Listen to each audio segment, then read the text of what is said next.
Hello guys, welcome back to our YouTube channel Sandeep info.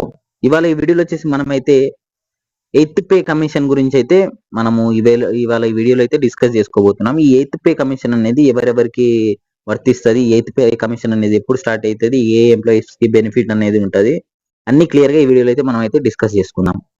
And ఈ eighth pay commission అనేది pay commission అనేది ప్రతి ఒక్క 10 సంవత్సరాలకి మనకైతే ఒక పే కమిషన్ అనేది ఖచ్చితంగా మనకైతే గవర్నమెంట్ నుంచి అంటే మనము వేయడానికి ఛాన్స్ ఉంటుంది అనమాట ప్రతి ఒక్క 10 సంవత్సరాలకి. ఎందుకంటే లేబర్ యాక్ట్ కింద అనమాట. ఇది లేబర్ యాక్ట్ 1957లో లేబర్ యాక్ట్ అనేది ఉంది. మనము శాలరీస్ కోసం కావచ్చు, దేనికోసమైనా కూడా మనం ఫైట్ చేయడానికి మనకు ఒక యాక్ట్ అనేది ఉంది. కాబట్టి ఈ పే కమిషన్ అనేది దానికోసం వేస్తాం అనమాట. అండ్ లాస్ట్ వచ్చేసి మనకైతే ఈ 7th పే కమిషన్ అనేది 2016లో వచ్చింది.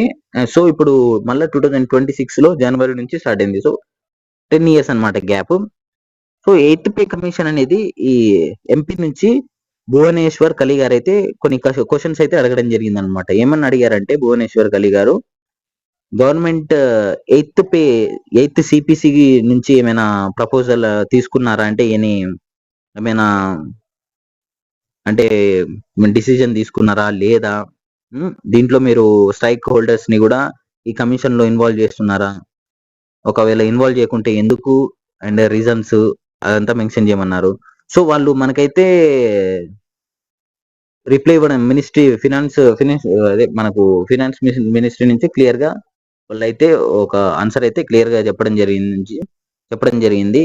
ఎన్సి లేదా జేఎంసీ గురించి, నేషనల్ కమిషన్ కావచ్చు, జాయింట్ కమిషన్ నుంచి కూడా మనకైతే వాళ్ళైతే రిప్లై ఇవ్వడం జరిగింది అనమాట. ఏంటంటే ఇక్కడ ఆల్ ఇండియన్ సెంట్రల్ చూస్తున్నారు కదా, ఇక్కడ మనకైతే ఇవ్వడం జరిగింది. In terms of 8th pay, CPC forwarded the security staff side NC JMC through Department of Personnel and Training. So ఈ 8th పే కమిషన్ వల్ల బెనిఫిట్స్ కావచ్చు, ఫ్యాకల్టీస్ ఇదంతా ఎవరెవరికి ఉంటుంది అండ్ అనేసి మనకైతే ఇక్కడ కనిపిస్తుంది కదా. సో ఈ 8th పే కమిషన్ అనేది మనకైతే industrial, including industrial, non industrial, ఇంకా ఆల్ ఇండియన్ సర్వీస్ అంటే ఐపీఎస్, ఐఏఎస్ అట్లాంటి, నెక్స్ట్ వచ్చేసి డిఫెన్స్, మిలిటరీ వాళ్ళకి, డిఫెన్స్ వాళ్ళకి, అండ్ నెక్స్ట్ వచ్చేసి పోస్టల్ డిపార్ట్మెంట్ వాళ్ళకి. అంటే పోస్టల్ డిపార్ట్మెంట్ అంటే Gramin Dak Sevaks like BPM, ABPM కావచ్చు. నెక్స్ట్ వచ్చేసి యూనియన్ టెరిటరీస్ కి, అండ్ ఇండియన్ అకౌంటింగ్ డిపార్ట్మెంట్ కి, అండ్ నెక్స్ట్ వచ్చేసి supreme court, RBI, autonomous bodies, వీళ్ళందరికీ ఈ సెంట్రల్ ఆటోనామస్ బాడీస్ కి వీళ్ళందరికీ అయితే ఇంక్లూడ్ అయితే అవుతుందన్నమాట. సో దీంట్లో ఇది మనకి ఎప్పుడు అనేది వర్తిస్తుంది అనేసి మనకైతే ఇది ఎలా అంటే మినిమం వేజెస్ వాళ్ళైతే అసలు ఎందుకంటే మనము ఈ revival payment from 1st January 2026 ఇక్కడ చెప్తున్నారు కదా, central employees mentioned above as 1/1/2026. మనము ఆ టైంలో అది స్ట్రైక్ అనేది చేశాం కదా, అదైతే వాళ్ళు ఇక్కడ చెప్పడం జరుగుతుంది.